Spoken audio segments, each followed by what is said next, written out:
बिस्मिल्लाहिर्रहमानिर्रहीम। फरमान मुस्तफ़ा सल्लल्लाहु अलैहि वसल्लम, जो मुझ पर एक बार दुरूद पड़ेगा अल्लाह पाक उस पर 10 रहमतें भेजता है।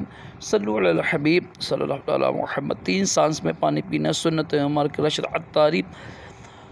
अत्तारी के वज़ाइफ लेकर पेश खिदमत है। एक वजीफ़ा लेकर आया हूँ लाइलाज बीमारियों के लिए।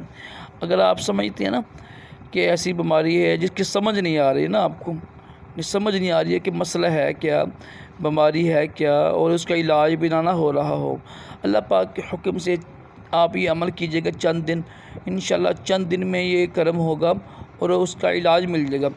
अल्लाह पाक के नाम पर अल्हम्दुलिल्लाह बड़ी पावर होती है। बस यकीन कामल हो। जब यकीन कामल नहीं तो पूरा कौनबा पढ़ेंगे ना तो आपको शिफा नहीं मिलेगी।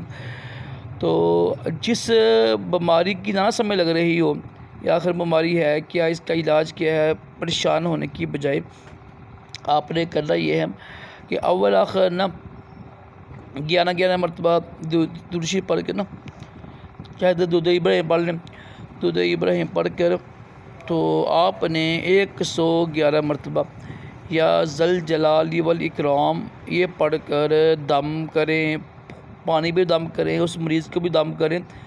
ख़ुद भी पढ़ सकता है मरीज़ और किसी से पढ़वा कर दम करा सकते हैं। तो और अय्याम में भी पढ़ सकते हैं। ख़वातीन बेहतरीन है, मुजरब है।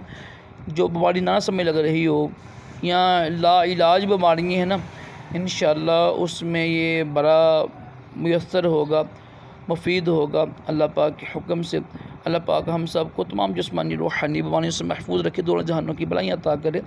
सल्लल्लाहु अलैहि हबीब सल्लल्लाहु अलैहि मोहम्मद सल्लल्लाहु अलैहि वसल्लम।